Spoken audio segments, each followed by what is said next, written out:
Hello, welcome to the Jaw Show. It is Friday the 9th, 2021. Welcome to the Jaw Show. My special guest here today, he, uh, Kyesha. Kyesha. The, my tongue already tried to stop me already.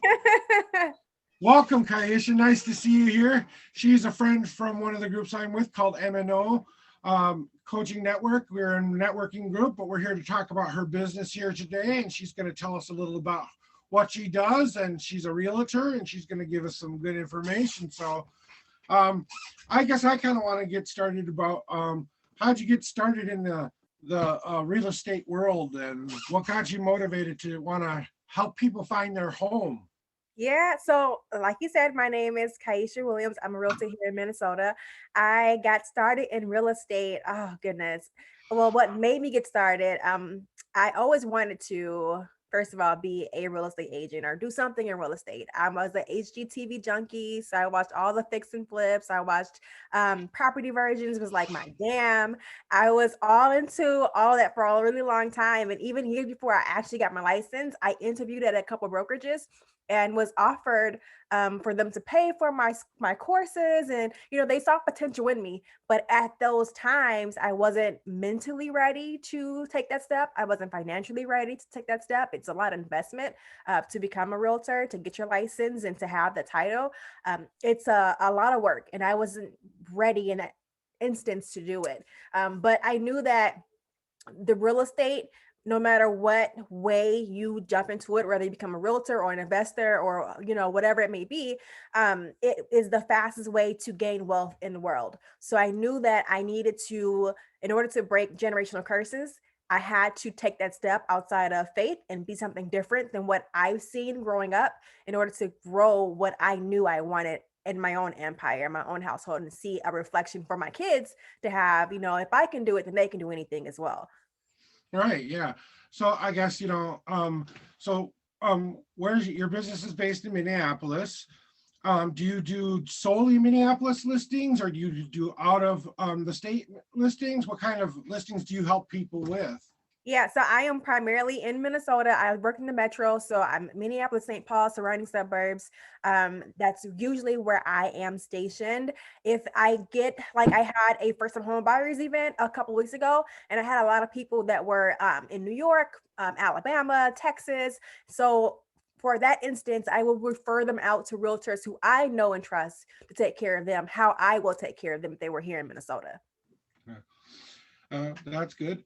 Well, I hear we've been talking a little bit about this a little bit lately, but one of the things that's happening right now is there's a big boom for people who want to sell houses right now. Yeah. And people who are looking in to get into their first forever home. Rates are low, things are going down, stuff like that. Can you explain as best as you can the process of, you want to find your best one? What's the best case scenario for me trying to, come with you, find a house, it's going to be in a reasonable rate, going to get a nice neighborhood, blah, blah, blah. Kind of give me the skinny. Yeah, yeah. So it's a few things, guys. You can try to do it on your own, to find a house or to sell your house. People do it all the time. But it's not as easy. You want someone who's going to have your back, right? Because there are a lot of contracts that go into part. And if you sign a contract and you don't know the lingo behind it or the language behind it, you don't have a lawyer to look it over or a real estate agent to know that this is what you're signing, you don't know what you're getting into. So it's really important that if you are looking to buy a house, to know first and foremost, you don't have to pay your real estate agent anything. I work for you for free. I get paid by the seller's agent or the person who's listing their home.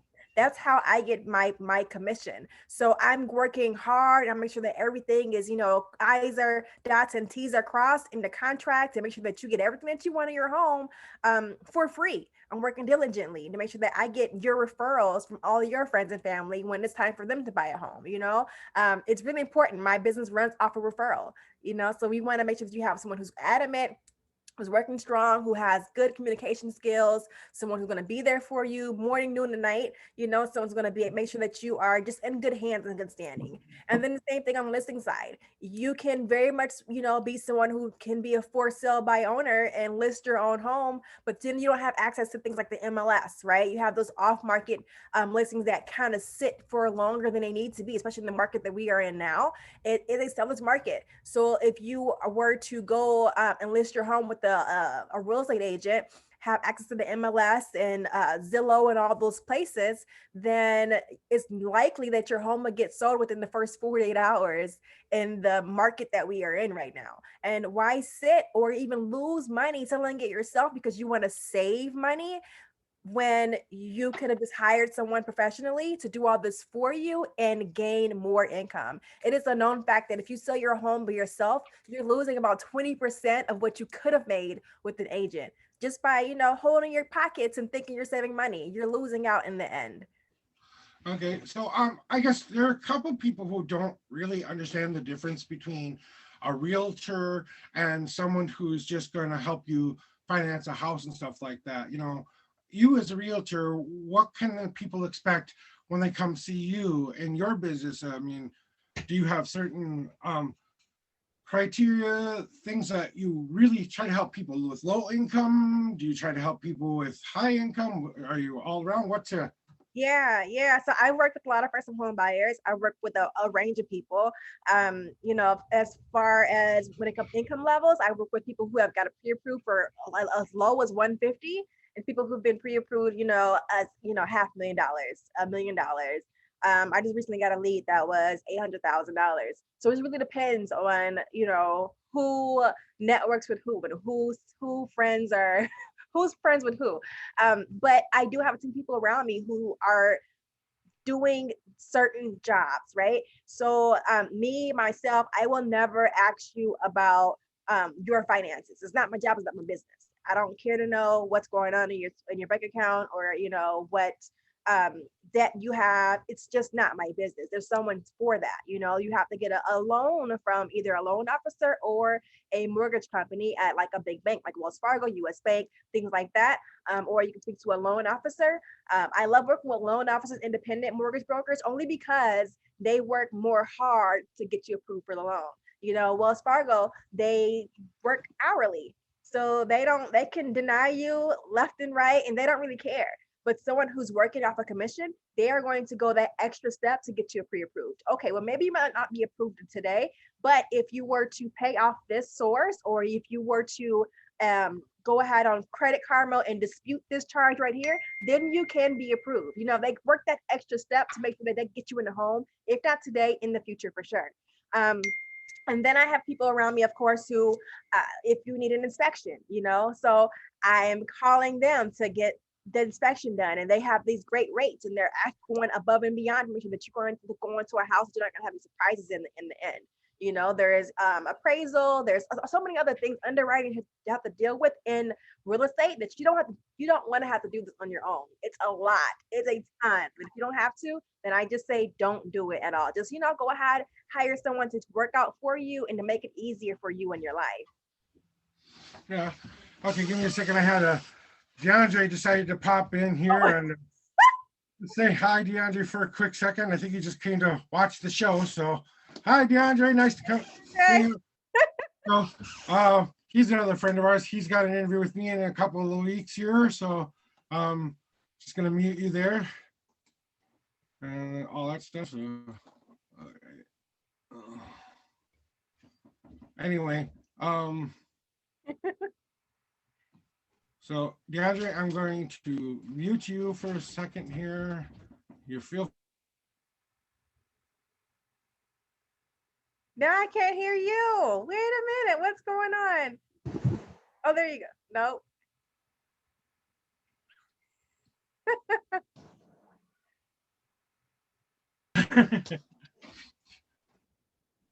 So give me a second here. I'm still figuring this out. Why is this mute? Oh, he's muted. Stop video. Okay. There you go. Let me show speaker view. No, I want speaker view. Anyway. Okay, anyway. we can keep going like this. We got DeAndre. Maybe you can watch it a little bit later or something. I've never had a. See, this is what happens when you do live in person. Something goes on. All type of surprises, right? So that can work really good into this because some surprises happen in realty all the time. Things you're not counting on, things that that maybe just those little bit of things that are those little fine-tuned things that you need to work out. And that's what you help people with more, is get those fine-tuned things, because people want to find a home where they want to raise their families. They want their kids to go to nice schools. They want things, they want to be able to have this home for a while, maybe even to pass that home down to their children someday. You never know. I know that's not a big thing. Part of the American dream, right? Right. So I guess my question is that when they're, for you as a realtor, getting to do that with people has got to be sometimes really satisfying, and then sometimes there's got to be those stories where you just couldn't help them for whatever reason. So what's your best success story? Yeah, it is a very rewarding career. I tell people all the time, when people ask me about real estate, I'm like, I don't understand, or I don't know why I didn't do this sooner in my life.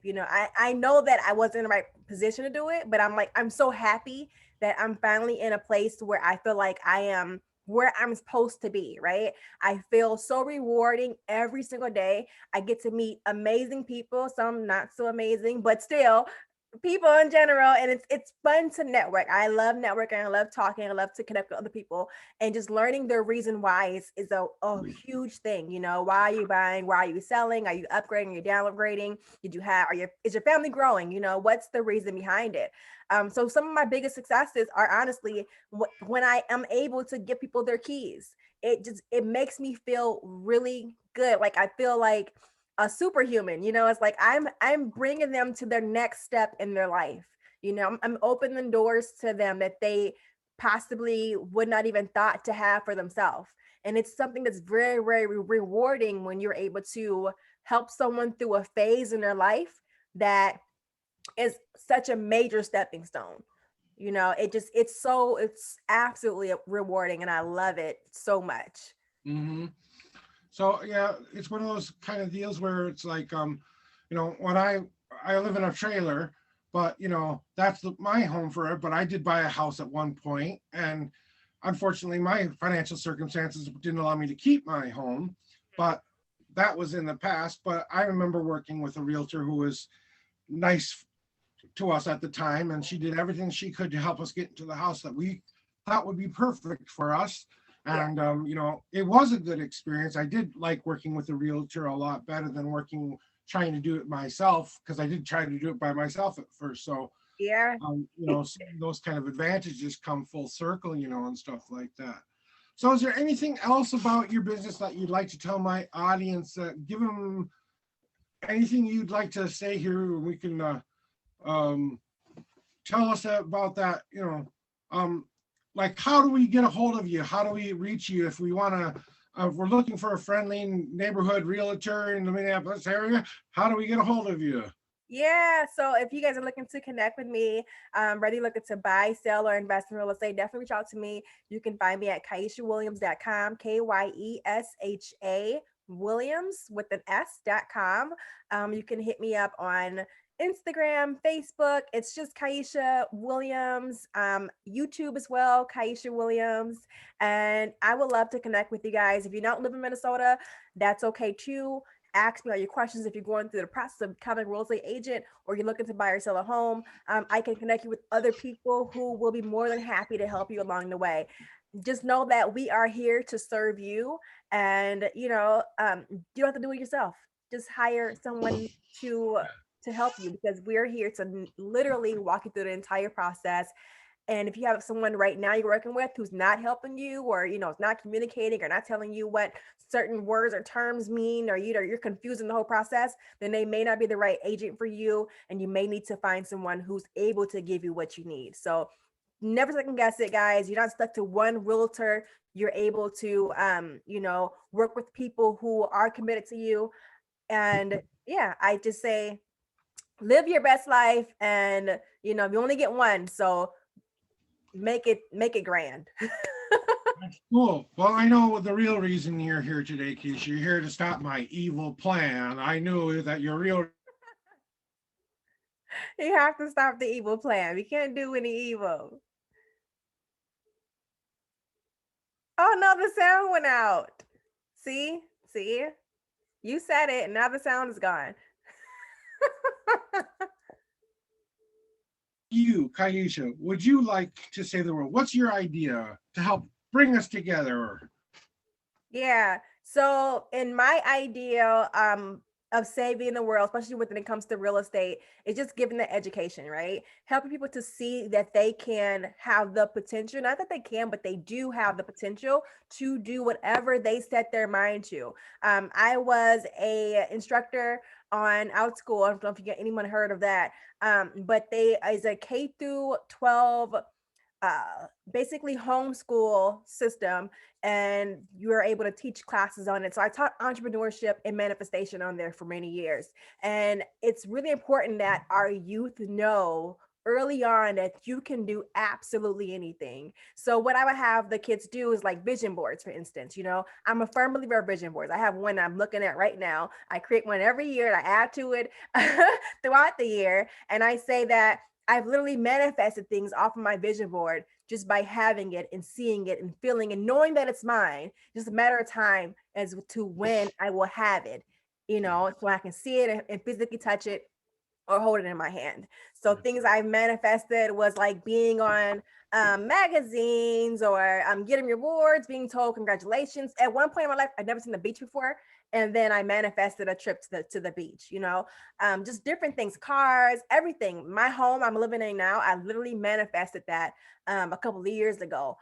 From my vision board, so just having these things and knowing that you are capable of whatever it is, and you're able to obtain it, it's so important to me. And that's definitely something that I contribute to the world to make it a better place. Entrepreneurship, just having that side hustle, whether you are working full time, whether you are working at a corporation or whatever it may be, but still having something that you can give to yourself to say that it's your own. It's really, really important, no matter how big or small it is. Maybe you're selling snacks at school, or maybe you are someone who is an auto mechanic on the side, something that brings an income that's outside of your normal typical 9 to 5. It's super important. It's really rewarding, and it helps you know that you don't need someone to fund your dreams. You can do that all your own. Use your typical job to help bring you what you want in this lifetime. Because if you don't want to live in poverty, you don't have to.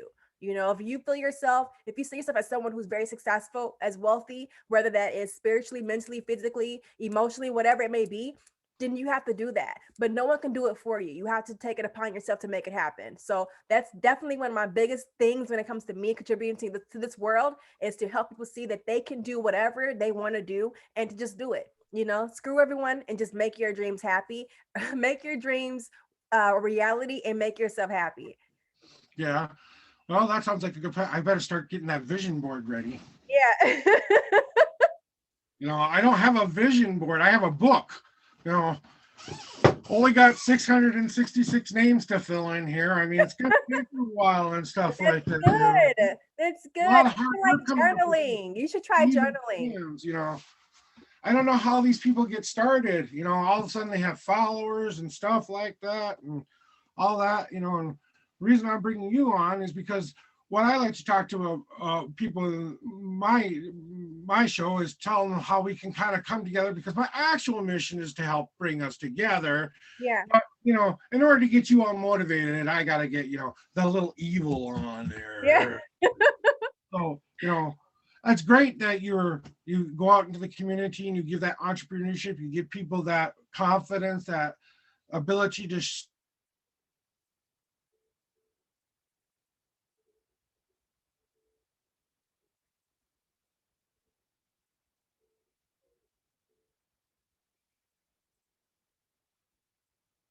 I think the sound went out. Is it just me? so I did a podcast, Yeah. and then those evil minions are still hard at work trying to get all of those people together. So I've got to wait a while for all of that, but you know community sharing is definitely one of those things that I like to say to people, is one of those things we can come together. There has been a lot of upheaval in Minneapolis this last year, Yeah, especially with a lot of things going on. And I'm trying to show the people who see this show that people from different backgrounds, even in business and in friends and family, we can all accomplish our our our our, our dreams, but sometimes it takes a little bit of work. You can't just, some of us are lucky enough to walk into the lottery office and get the lottery, yeah. and your dreams are instantly poof. Well, you know how every lottery dream works out, right? Boom, boom, boom. But I've heard the if you curse of the work hard lottery for winnings. it and you try to build yourself up, not only do you learn all of the tools you need, right? Yep. Ah, okay. I'm starting. Oh, there we go. No, I Oh, myself had I used to do live all the time on my Instagram and my Facebook. I had a podcast called Wealthy Women Wednesday, and I would interview women in business, entrepreneurships, or excuse me, entrepreneurs and small businesses every Wednesday for an hour. And it was the best thing that helped grow my audience. I went from 0 to like 300 Instagram followers in a month just from doing that live every Wednesday. So just utilizing and staying consistent, it's so important in business. People are just like easy, just do it. It's like just stay consistent. And it seems it's hard because you're like, I don't want to do it, or something comes up to where you get distracted, but it's easy in the sense of just it's just a simple formula to follow, but many of us will not do it. right. Yeah. And, that's what I keep telling all of those people out there too. So it's not as hard as people want to think of it. Sometimes it just takes meeting the right person, having a conversation with somebody, and then going, oh, wait a minute, the wheels are clicking here. Hey, maybe they're a good friend. Maybe they're a good business partner. Maybe they're a good someone to hang out with on a Friday night when we want to go dancing in the club, stuff like that. Yeah. Whatever. Everybody needs something in their life, and you're one of those people who don't feel like you need people. Well, then that's your gig. I'm not in some bunker somewhere trying to save myself from everybody else. I'm trying to save everybody else from me. Yeah. Yep, definitely. So as we um end this show here in a little bit, I guess, if you're any final thoughts of what I always ask is, if how do we stop this world from ending? I mean, this has been the year where people have kind of felt like the world's coming to an end. Everyone's kind of had this rushed kind of thing. So my last question for you is, how can we stop ending the world? What can we stop doing that will get us to being better people? Yeah, I always say that perception is our biggest influence, right? So that if we are consumed in the media, if we're constantly watching the news, if we are, it's Facebook scrolling and we follow a bunch of people who talk about a bunch of crazy stuff all day, that's what's going to consume us. And it's going to put out that fear in us to not want to act or go outside or, fulfill whatever our biggest hopes and dreams are. But if you cut that stuff out, if you don't watch, like I haven't watched the news in years, literally. I don't read the newspaper. I don't just consume crazy stuff. I will not entertain it at all. So when you cut that off and you become surrounded around people who have higher influence, people who you want to be like, I am a firm believer that my dad used to always say when I was growing up, ducks of a feather fly together. So he's like, if your friend's skipping school, I'm believing you skipping school too. So you don't need to be with them. If your friends are out here, it's drinking alcohol or doing drugs, and I'm assuming that you are doing it too. And it's the exact same thing when you're an adult. If all your friends who you can call on a daily basis talks about like drama, talks about maybe COVID, talks about a whole bunch of stuff that makes you feel like you're on a lower vibrational level, then you need to probably X those friends and get some new ones. Listen to podcasts, listen to things that are going to motivate you, read books, things that are going to influence you to think outside of your current perception. So in order to keep the world from ending, you have to think about self for a second and cut everybody else off and do what's best for you. And if you do what's best for you, your friends, your family will see, oh, well, she's elevating or he's elevating. And they too will either do one of two things. They will want to hop on the train with you and get where you are and follow you and try to, uplift themselves, or they'll just be a hater and stay in that low vibration. Either way, it's okay, but you're going to continue to succeed and do what's best for you throughout the long run. All righty. Well, I want to thank our guest today, Kyesha Williams, for being here today. I would like to say thank you to all of the people who came here and viewed. Don't forget to go to my channel and subscribe. Don't forget to check this young lady out. And if you need a realtor, don't forget to give her an idea or give her a call or a jingle. And I'd like to say thank you for being on the show today. Thank you for having me. All right, Keisha, thanks a lot and have a great rest of the day. You as well.